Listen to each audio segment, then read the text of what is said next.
बिस्मिल्लाहिर्रहमानिर्रहीम। काश्तकार भाइयों, मकई की बेहतरीन पैदावार लेने के लिए जिस तरह वक्त काश्त या हाइब्रिड का चुनाव या खादों की मैनेजमेंट अहम है, इसी तरह खेत में पौधों में यकसानियत का होना इंतहाई ज़रूरी है। इससे मुराद ये है कि एक वक्त में हमारे खेत में जितने भी पौधे हैं वो तकरीबन एक ही मरहला बढ़ोतरी पर होने चाहिए। फसल जो अमूमी तौर पे 7 या 8 पत्ता मरला पर है, तो तमाम के तमाम पौधे तकरीबन 7 या 8 पत्ता मरला बढ़ोतरी पर ही होने चाहिए। ये इस कदर क्यों अहम है, इस हवाले से चंद तजर्बात के नताइज वो मैं आपके सामने रखता हूँ। एक तजर्बे के मुताबिक अगर एक खेत में 84% पौधे एक मरला बढ़ोतरी यानी मिसाल के तौर पे 6 पत्ता मरला बढ़ोतरी पर हैं और बाकी 16% पौधे जो हैं 2 पत्ता मरहला बढ़ोतरी पीछे यानी कि वो 4 पत्ता मरला बढ़ोतरी पर हों, तो उसकी जो पैदावार है नॉर्मल फसल से तकरीबन 4% कम होगी। एक ऐसे ही दूसरे तजर्बे में ये देखा गया, एक पौधा अपने दाएं और बाएं वाले पौधे की निस्बत 1 पत्ता मरहला बढ़ोतरी पीछे है, यानी कि अगर दाएं और बाएं वाला पौधा जो है वो 7 पत्ता मरहला बढ़ोतरी पर है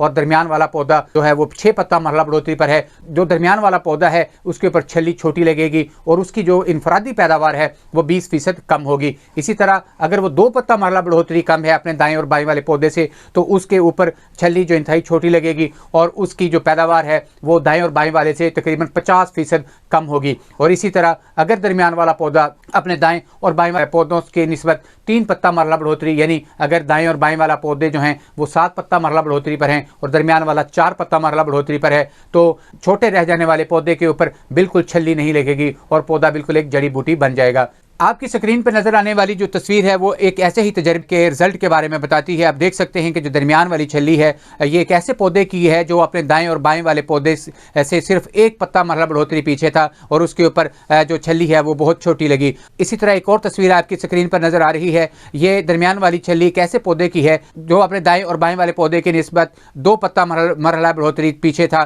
तो उसके ऊपर आप देख सकते हैं इंतहाई छोटी छल्ली लगी। इन तजर्बात के नताइज जानने के बाद आप ये बखूबी जान गए होंगे कि खेत में पौधों में यकसानियत का होना किस कदर अहम है। काश्तकार भाइयों, पौधों में यकसानियत लाने का जो बुनियादी फैक्टर है, आपके खेत में बोए गए बीजों की जो जर्मिनेशन है उसका यकसा तौर पे होना बहुत ज़रूरी है। जब मैं यकसा जर्मिनेशन की बात करता हूं तो इसका मतलब ये है कि अगर एक खेत में पहला बीज है वो आज उसकी जर्मिनेशन हुई है, चाहे वो बुआई के 10 दिन बाद हो या बुआई के 12 दिन बाद हो, अगर आज उसका पहला बीज जो है वो जर्मिनेट हुआ है तो अगले 3 दिन के अंदर अंदर आपने खेत में जितने भी बीज लगाए हैं वो सब के सब अगले 3 दिन के अंदर अंदर उनकी बुआई मुकम्मल होनी चाहिए। अगर चौथे और 5वें दिन या छठे दिन भी बीज जो वो निकल रहे हैं तो उन पौधों के ऊपर जो छल्ली लगेगी वो छोटी होगी और आपकी पैदावार शदीद मुतासर हो सकती है। एक बात जहन में रखें कि पौधों में यकसानियत लाने के लिए जितनी भी हमने काविशें करनी होती हैं वो बुआई से पहले करनी होती हैं या बुआई के वक्त करनी होती हैं, क्योंकि अगर एक दफ़ा पौधों में यकसानियत ना रहे तो जर्मिनेशन होने के बाद हम उसका कोई हल नहीं कर सकते।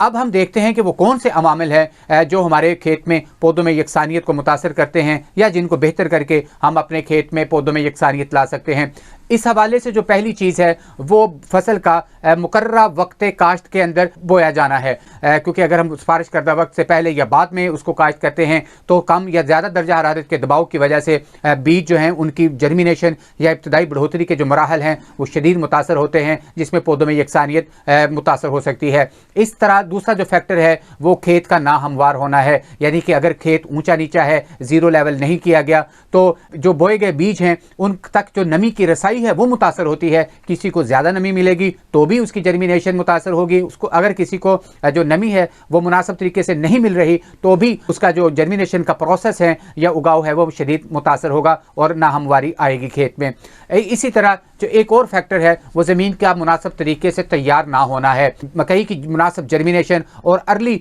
जो बढ़ोतरी होती है उसके लिए ज़रूरी है कि आपके खेत की जो ज़मीन है वो भुरभुरी हो, उसमें ढेले नहीं होने चाहिए और दूसरे नंबर पे उसके ऊपर किसी किस्म का करंट नहीं होना चाहिए। दूसरा एक और फैक्टर जो होता है बीज का कम गहरा लगना होता है। याद रखें कि मकई का जो बीज है वो 1.5 से 2 इंच गहरा लगाना बहुत ज़रूरी है, क्योंकि अगर वो 1.5 से 2 इंच गहरा लगेगा तो ही उसकी जो जड़ें बनेगी वो नॉर्मल तरीके से बनेगी और वो नॉर्मल तरीके से ज़मीन से जो है वो नमी का या पानी को जज़ब करेंगी और उसकी जर्मिनेशन और इब्तदाई बढ़ोतरी के जो मराहल हैं वो बेहतर होंगे। इस हवाले से हमें हमारे करने का काम यह है कि हमने ड्रिल से अगर काश्त कर रहे हैं तो ड्रिल की गहराई को हमने जांचना है कि क्या वो वाकई 1.5 से 2 इंच गहरा लगा रही है, और अगर चौके लगा रहे हैं तो हमने अपनी लेबर को ये वाज़ेह हिदायत देनी है कि मकई का जो बीज है वो तकरीबन 1.5 से 2 इंच गहरा लगाना लाजमी है। इसी से जुड़ा एक और मसला ये होता है कि मकई का जो बीज है ये चारों तरफ से मिट्टी के साथ अच्छी तरह जुड़ा होना चाहिए। जब मिट्टी के साथ इसका कॉन्टैक्ट मुनासिब तरीके से नहीं होगा तो भी इसकी जर्मिनेशन मुतासर होती है। बाज़ दफ़ा ऐसा होता है कि मकई का बीज जो है वो कम गहरा लगने या बारिश की वजह से या किसी वजह से इसके ऊपर से जो मिट्टी है उसका हट जाने की वजह से बीज जो है वो बाहर निकल आता है, जिसकी वजह से वो मुनासिब तरीके से पानी जज़ब नहीं कर सकता। इसी तरह एक और अहम फैक्टर जो है वो बीज और नज़ायदा पौधों की बीमारियां या उसके ऊपर जो है हशरात का हमला है। इस चीज़ से बचने के लिए हमने बीज को हशरात कुछ और फफूंद कुछ जहरें लगाकर इसको काश्त करना है। और दूसरे नंबर पे